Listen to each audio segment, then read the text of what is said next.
नदी वाले घने जंगल में 5 बहू का जुगाड़ू पत्तों का ससुराल। हरी मोरी मैया, मेरे तो हाथ ही चिल गए, पर क्या कर सकते हैं, करना तो पड़ेगा ही जब फैसला लिया है।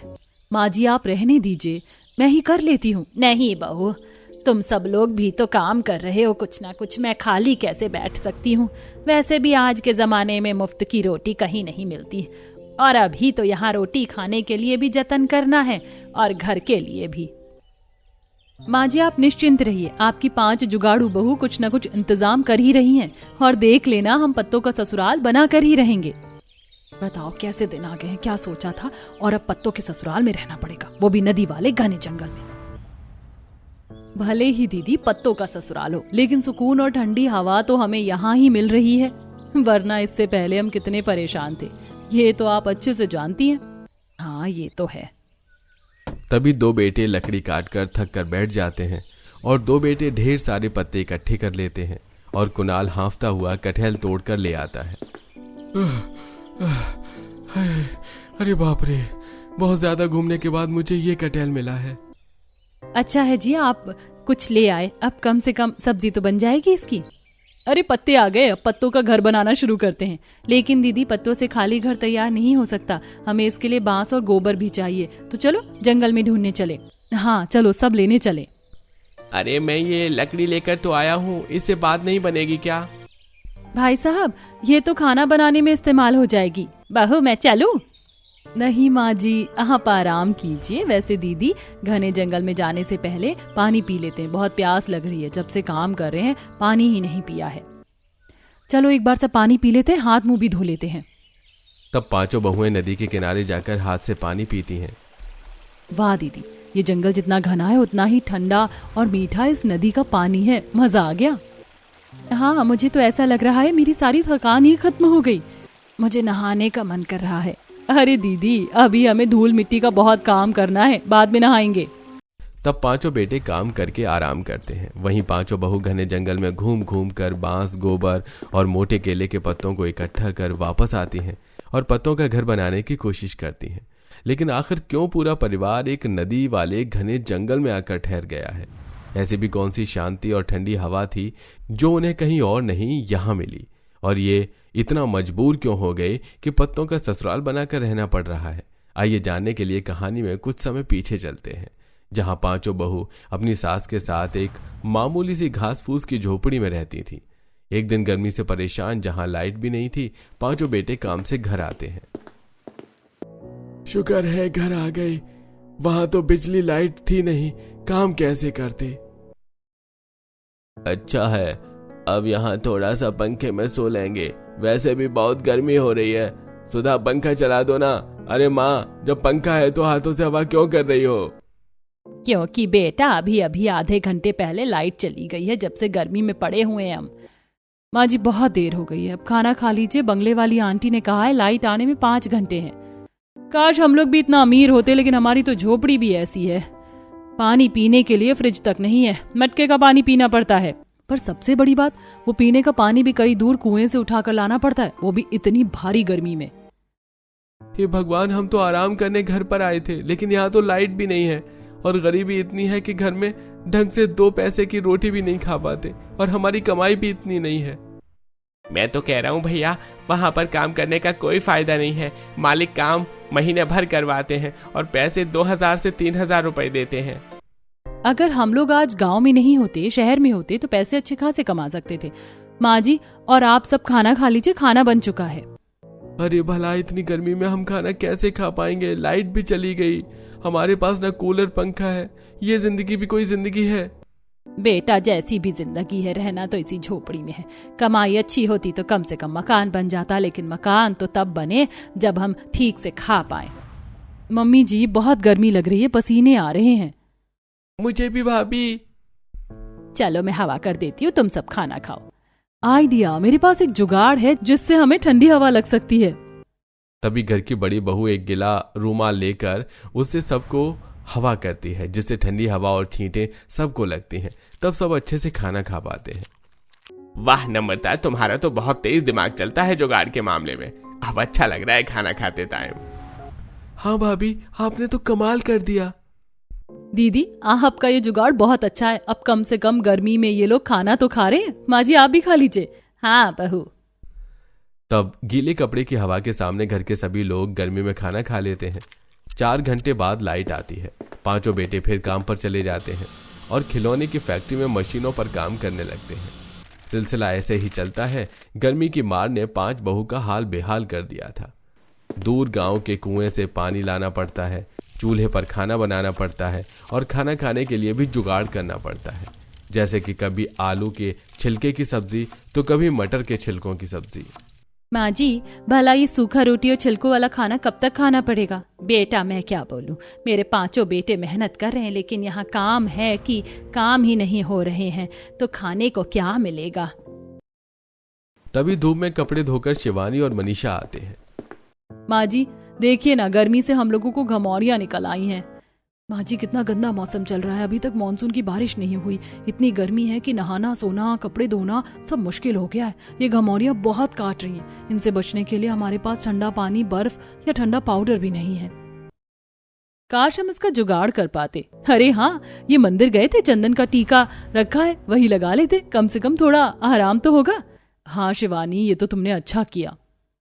तब दोनों बहू घिसकर चंदन घमौरी वाली जगह पर लगा लेती हैं, जिससे उन्हें थोड़ी राहत मिलती है।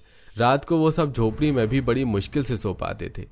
पर एक रात अचानक से तेज आंधी आई और उसे आंधी ने कई लोगों की झोपड़ी को तहस नहस कर दिया। उसमें से एक झोपड़ी 5 बहू की भी थी। ये भगवान, हमसे हमारा घर भी छिन गया, इस आंधी ने ये भी नहीं छोड़ा। अब हम कहाँ जाएंगे, कहाँ रहेंगे? माँ बाकी सबका तो अपना मकान है, वो यहीं पर झोपड़ी बनाकर दोबारा रह लेंगे, लेकिन ये जमीन भी हमारी नहीं है। कैसे कैसे तो मेरी शादी के बाद आपने ये झोपड़ी बनाई थी और हमने यहाँ रहना शुरू किया था, लेकिन अब दोबारा झोपड़ी बनाने का कोई फायदा नहीं है क्योंकि हमें अपने घर से दूर रहना पड़ता है और धूप भी लगती है। माँ नम्रता सही कह रही है, हमें यहाँ से अपना सामान लेकर चले जाना चाहिए और कहीं और घर बसाते हैं। बात तो तुम दोनों बिल्कुल ठीक कह रहे हो, लेकिन माँ जी यहाँ आसपास हम लोगों को लोग जानते हैं और खाने पीने की सुविधा है। अब हम कहाँ जाएंगे इसको छोड़कर? लेकिन बेटा नौकरी और पैसा तो नहीं है ना, और हमें गर्मी भी लगती है। घर बसाने के लिए बसावट करनी होगी और यहाँ बसावट करने से अच्छा है हम कहीं और ही चले। चलो सब अपना बचा कुचा सामान उठा लो। तब सभी अपने कपड़े और थोड़ा बहुत जरूरत का सामान उठाकर चल देते हैं और चलते चलते एक गांव से दूसरे गांव और फिर एक घने जंगल में आकर बैठ जाते हैं। माँ जी मैं तो बहुत थक गई हूँ गर्मी में चलते चलते, अब नहीं चला जा रहा। हाँ माँ जी मैं भी। तुम लोग ऐसे बैठ जाओगे तो रहने की जगह कैसे मिलेगी? कुछ देर में भूख प्यास भी लगेगी और शाम होने को आ रही है। माँ लेकिन हम सब थक गए हैं, बहुत प्यास लग रही है, आसपास से पानी देखकर आते हैं।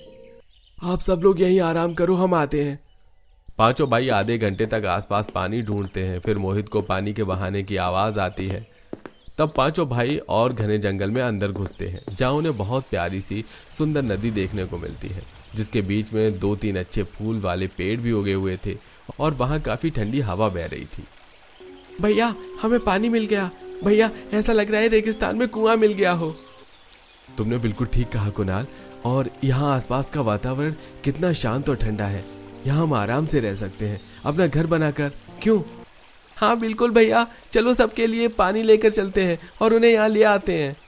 हाँ तब 5 भाई अपनी पत्नियों को घने जंगल के पास की नदी पर ले आते हैं। ये देख 5 पत्नियां बहुत खुश होती हैं।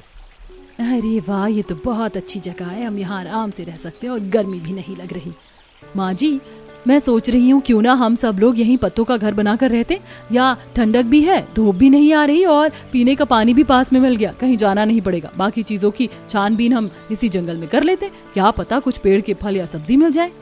तुमने बिल्कुल ठीक कहा बहू, ये जगह एकदम सही है रहने के लिए। ढेर सारे पत्ते हैं, बच्चों तुम पत्ते इकट्ठा कर लो और मैं इस बरगद के पेड़ की मोटी जड़ तने तोड़ लेती हूँ, रस्सी बनाने के काम आएगा और घर बनाने के भी।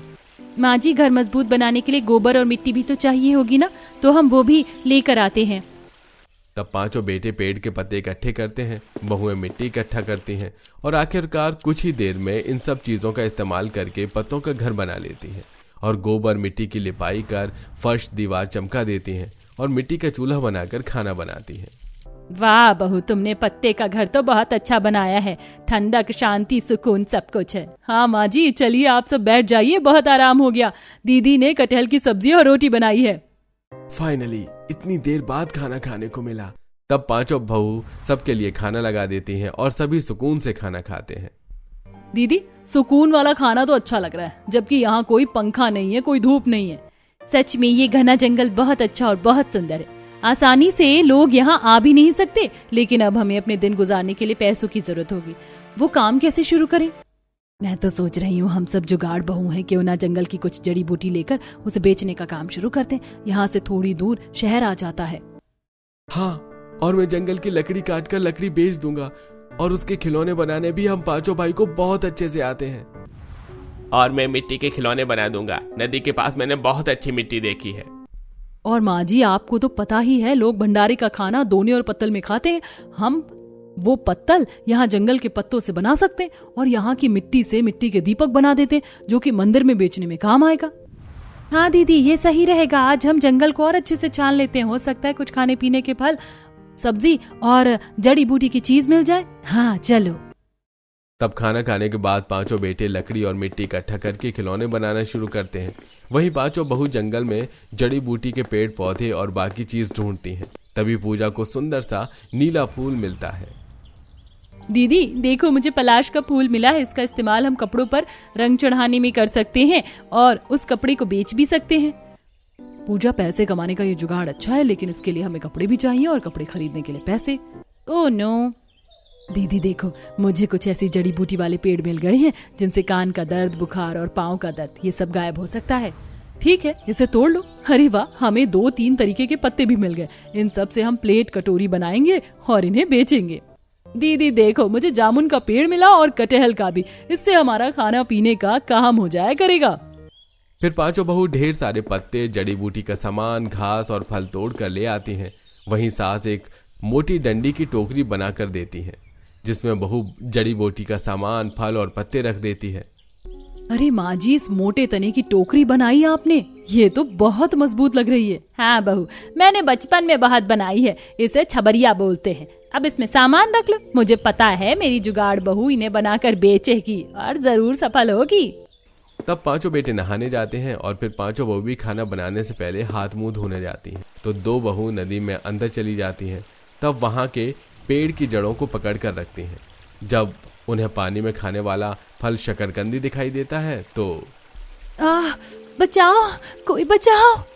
मनीषा, शिवानी, तुम दोनों ठीक तो हो? दीदी, मनीषा दीदी, इसे पकड़ लो, आपको कुछ नहीं होगा। देखो, मैंने भी पकड़ा है। तब शिवानी शकरकंदी को तोड़कर मनीषा का हाथ पकड़कर बाहर की तरफ आती है। शुक्र है मैं ठीक हूँ। शिवानी, मुझे तो लगा था मैं नदी में बहते हुए आगे चली जाऊंगी। वैसे इस नदी के पेड़ में भी खाने की चीज मिल गई हमें। इससे हमारा गुजारा हो जाएगा ना? क्या? ये तुम दोनों क्या बोल रही हो? पेड़ की नदी के नीचे शकरकंदी? हाँ दीदी, ये देखो, मुझे तो लगता है ये घना जंगल और नदी हमारे लिए एक वरदान साबित हो रहा है। आसपास कितनी चीज मिल गई हमें, ऐसा तो उस गांव में कुछ भी नहीं था। तुमने बिल्कुल ठीक बोला। और देखो, नदी में जो ये पेड़ बने हुए हैं, जो पानी में जा रहे हैं, इसके ऊपर इतनी जगह है कि इसे खोखला करके हम कमरा बना सकते हैं और रात को सो सकते हैं। आपने बिल्कुल ठीक कहा दीदी। लेकिन अब रात हो चुकी है, फिलहाल हम पत्तों के ससुराल में सो जाते हैं। कल इस नदी के पेड़ पर काम शुरू करेंगे। तब दोनों बहू अपने कपड़े बदलकर बाकी लोगों की तरह पत्तों के ससुराल में सो जाती हैं और अगले दिन पांचों बहू नदी के पेड़ के ऊपरी हिस्से को खोखला करके वहां रहने की जगह बना लेती हैं और 2 बहू जुगाड़ करके मिट्टी का बिस्तर, मिट्टी का सोफा, कुर्सी तैयार कर लेती हैं, जो कि बैठने में काफी ज्यादा आरामदायक होता है। माँ जी देखिए, आपकी 5 बहू ने पेड़ का घर बनाया है। आइए ना इसमें रहने। अरे वाह बहू, पर मैं वहां तक पहुंचूं कैसे? माँ जी, आपने ये छबड़िया बनाया है ना, इसमें बैठकर पेड़ घर तक पहुंच जाइए। तब सास नदी में छावरिया पर बैठकर हाथ से पानी पीछे कर करके पेड़ घर तक पहुंच जाती है और पेड़ घर का कमरा काफी सुंदर लगता है। सच में बहू, ये पेड़ घर बहुत अच्छा है।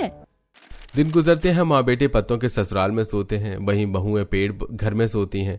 अगले दिन 2 बेटे लकड़ी बेचने शहर के किनारे आ जाते हैं, जहां साइकिल पर एक आदमी पर्चा बांट रहा होता है। मेला मेला मेला, आज से ठीक 2 दिन बाद 1 महीने के लिए यहाँ पर इको फ्रेंडली मेला लगाया जा रहा है, जहाँ सब लोग हाथ से बनी हुई कुछ चीजें ऐसी लेकर जाएंगे जिससे प्रकृति का बिल्कुल नुकसान नहीं होगा और आपको अपने मेहनत की कमाई भी मिल जाएगी। ये मेला इसी रागिनी मैदान में लगेगा, तो दोस्तों जरूर आइएगा। मेला मेला मेला, इको फ्रेंडली मेला। केतन, ये तो बहुत अच्छा मौका है हमारे हाथ का सामान बेचने का, और हमारे तो आधे से ज्यादा मिट्टी और लकड़ी के खिलौने तैयार भी हैं। हमें कहीं जाना भी नहीं पड़ा और 1 महीने के लिए ये इको फ्रेंडली मेला लग रहा है। चलो भैया, ये खुशखबरी घर पर देते हैं, लेकिन भैया थोड़ी सी लकड़ी और बची है, इन्हें भी बेचकर घर चलते हैं। 2 घंटे में उनकी लकड़ियां बिक जाती हैं और वो पैसे लेकर पांचों बहू को दिखाते हैं। ये देखकर बहू बहुत खुश हो जाती है और 2-3 बहू घास की चप्पल, पेड़ के तने की रस्सी और जुगाड़ से पत्तों के दोने, पत्तल और मिट्टी के लिए बना लेती हैं। माँ जी, आप यहाँ रहना, उस इको फ्रेंडली मेले में हम अपना सामान बेचने जाएंगे। ठीक है बहू, आज खाने में क्या बनाओगी? शकरकंदी की चाट। माँ जी, इस नदी के अंदर बहुत सारी शकरकंदी हैं जड़ों में, संभाल कर जाना बहू। शिवानी नदी में तैरकर पेड़ की जड़ों में जाती है और ढेर सारी शकरकंदी को अपने पल्लू में डालकर नदी से बाहर आ जाती है और उसे मिट्टी के चूल्हे पर पकाकर रोटी के साथ खिला देती है। भाई, आज का खाना बहुत अच्छा था। अब सब सो जाते हैं। वैसे वो पेड़ घर में हम सोना चाहते हैं। नहीं नहीं, मेरी बहुओं ने अपनी मेहनत से पेड़ घर बनाया है, उन्हें वहाँ सोने दो, तुम पत्तों के घर में सो जाओ। तब पांचों बहू नदी के पेड़ के बने कमरे में आराम करने चली जाती हैं। रात में सब सो रहे होते हैं कि अचानक से केतन को जंगली जानवर की आवाज आती है। भैया भैया, मुझे डर लग रहा है, आसपास कोई जंगली जानवर है, अगर वो आ गया और हमारे पत्तों के घर में घुस गया तो हमारा क्या होगा? डरो मत केतन, तुम्हें कुछ नहीं होगा। अरे भाभी, यहाँ कोई जुगाड़ नहीं है क्या? हमें बचाओ। एक है, माँ जी ने बरगद के तने इकट्ठे किए हैं ना, उनकी हम बाउंड्री बना देते हैं और मशाल जला देते हैं। तब पांचों बहू तने से पत्तों के घर के चारों तरफ उसकी बाउंड्री बना देती हैं और चारों तरफ जुगाड़ू मशाल जलाकर लगा देती हैं, जिससे जानवर आए तो मशाल देखकर भाग जाएं। इसके बाद वो लोग आराम से सो जाते हैं। ऐसे ही अगला दिन भी बीतता है। फिर पांचों बहू इको फ्रेंडली मेले में आ जाती हैं, जहां कुछ लोगों ने झूला लगा रखा था, कुछ लोगों ने खाने की चीज और कुछ ने इको फ्रेंडली बेचने की चीज। वहीं एक बहू दोना पत्तल बेच रही थी। आइए आइए, सभी लोग इको फ्रेंडली पत्तों की प्लेट और कटोरी खरीद कर ले जाइए और खाने का आनंद उठाइए। सिर्फ 50 रुपए किलो प्लेट, 50 रुपए किलो कटोरी। अरे वाह, ये तो बहुत अच्छा, इस प्रकृति को नुकसान भी नहीं होगा और खाना खाना भी अच्छा लगेगा। ये केले के पत्ते की प्लेट भी अच्छी है, ऐसा करो ये भी दे दो, ये लीजिए। वहीं दूसरी स्टॉल पर नम्रता मिट्टी के और सुधा लकड़ी के बर्तन खिलौने बेचती है। ये मिट्टी का घोड़ा तो बहुत अच्छा है और ये बच्चों की कुर्सी भी दे दो, पर ये लकड़ी टूटेगी तो नहीं? साहब, इस कुर्सी पर आप भी बैठ जाएंगे तो भी ये कुर्सी नहीं टूटेगी। अच्छा, फिर दे दो। दिए ले लो, दिए, मिट्टी के इको फ्रेंडली दिए ले लो। एक तरफ मनीषा दिए बेच रही थी तो दूसरी तरफ शिवानी घास की चप्पल, जूट की रस्सी और पत्तों का झोला बेच रही थी। पहले 3 दिन पांचों जुगाड़ू बहू की इको फ्रेंडली मेले में बहुत अच्छी कमाई होती है, जिसके बाद शिवानी सफेद कपड़े खरीदकर जंगल में पलाश के फूल लेकर चूल्हे पर गर्म पानी करती है और सफेद कपड़े के साथ डाल देती है, जिसके बाद फूल का सुंदर रंग उस कपड़े पर आ जाता है और इको फ्रेंडली और जड़ी बूटी को भी वो मेले में बेचती हैं। आइए आइए, सुंदर सुंदर कपड़े भी खरीद लीजिए जो एकदम इको फ्रेंडली हैं। कोई आर्टिफिशियल कलर नहीं, खास फूलों का रंग चढ़ा है। वाह, it's so beautiful. How much is this price? Ma'am, only 200 rupees. ठीक है, दे दो।